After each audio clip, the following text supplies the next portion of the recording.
Why? Why Flint? Why Well, now? Why you? well, I grew up in Flint.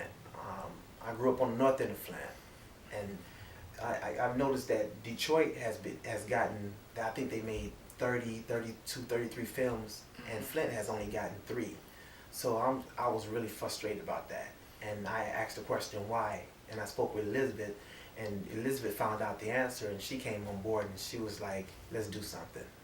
So apparently the answer was Flint doesn't have a trained pool of talent that we can hire to do these things, whereas down in Detroit we've Exactly. got enough folks that we can Exactly. pull from. Exactly. Definitely. So what does that say about Flint's, I guess, theatrical culture? We've got the Flint Community Players. We've got Vertigo Productions downtown doing events. We've got Charles Winfrey over at the new McCree Theater doing plays, and that, I guess, isn't enough.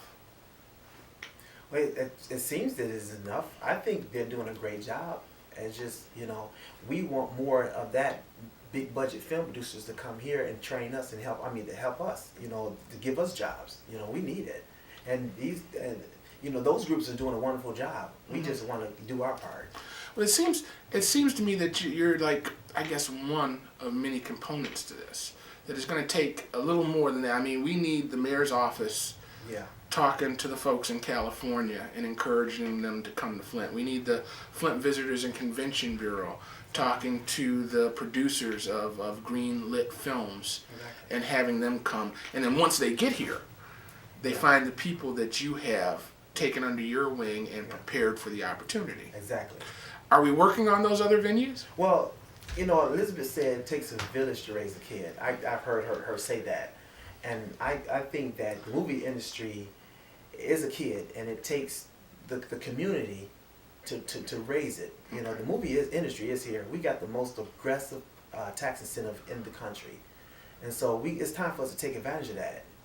And I just want to put Flint on the map because Flint is wonderful. They're remaking downtown. I'm so excited. I got so much Isn't it pride. beautiful down there? It's so beautiful down there. Yeah. It gives me chills because Flint we're here and we're here to stay. Right. Need to make one correction. It takes a village to rear a child. Okay.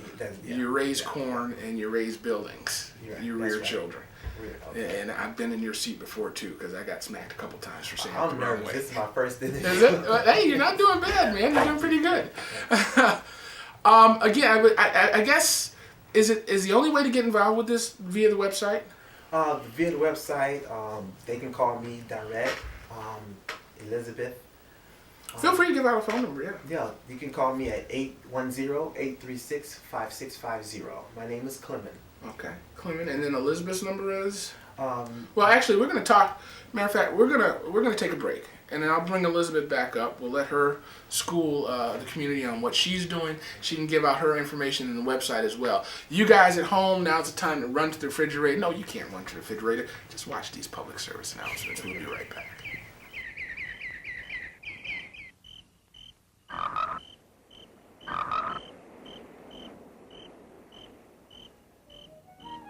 A forest is many things.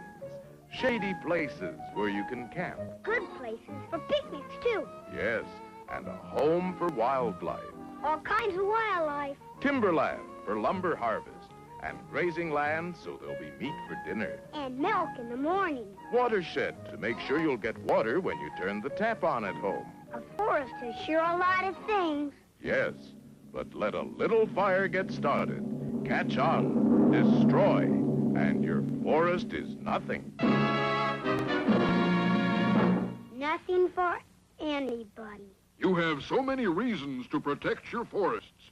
Remember, only you can prevent forest fires.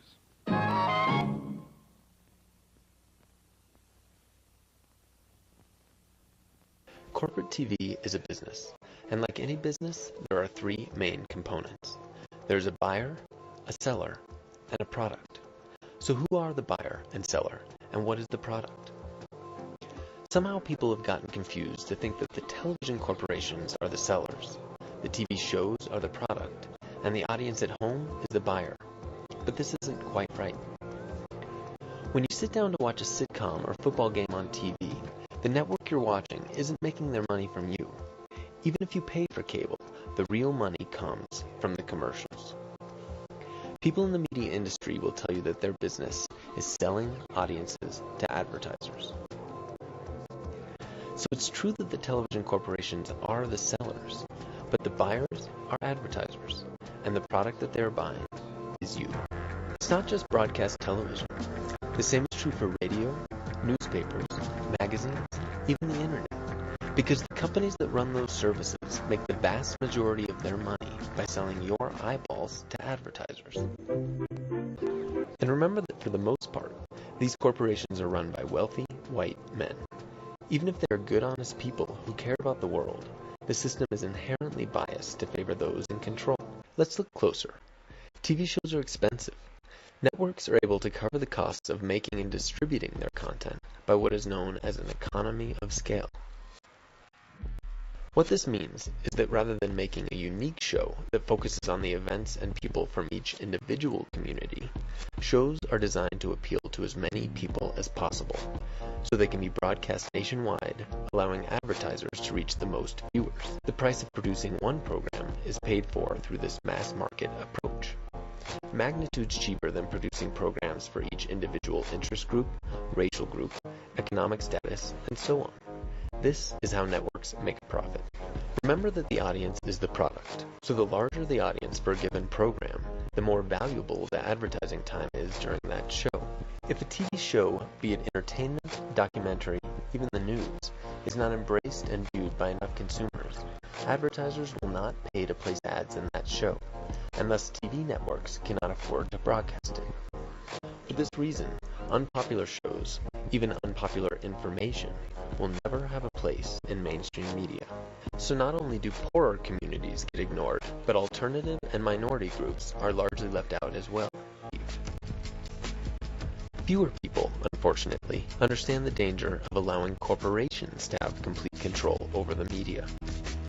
We live in a capitalist society, and capitalism can only work if the consumers are able to make informed decisions about their purchases. When the companies that control the primary sources of information in society are the very same organizations trying to sell us their products, they're able to decide what messages do and do not get heard. They manipulate the market, and capitalism suffers. Your mouth feels clean, your throat refreshed. Why don't you switch from hot to the snow fresh coolness of Cool? As cool and as clean as a breath of fresh air. Filter Cool. There are a few steps that we need to take right away. First, all content must be made digital. Digital broadcast servers are cheaper and easier to automate, removing your need for a programming director to load tapes, and making it possible to exchange shows via the web. 2. Creative Commons. Traditional copyright has no place in public access programming. The work produced in public access is non-commercial, aimed at spreading alternative perspectives as widely as possible, and copyright only gets in the way of that. Creative Commons allows us to get the message out while still protecting producers from being taken advantage of by commercial interests. 3. Everything needs to be web accessible. Once our public access stations are online, a whole new world is open that lets us put the power of the media in the hands of the people. 4. Rating and categorization. We need to let viewers watch, rate, tag, and categorize content on the web. A small group of pioneers in public access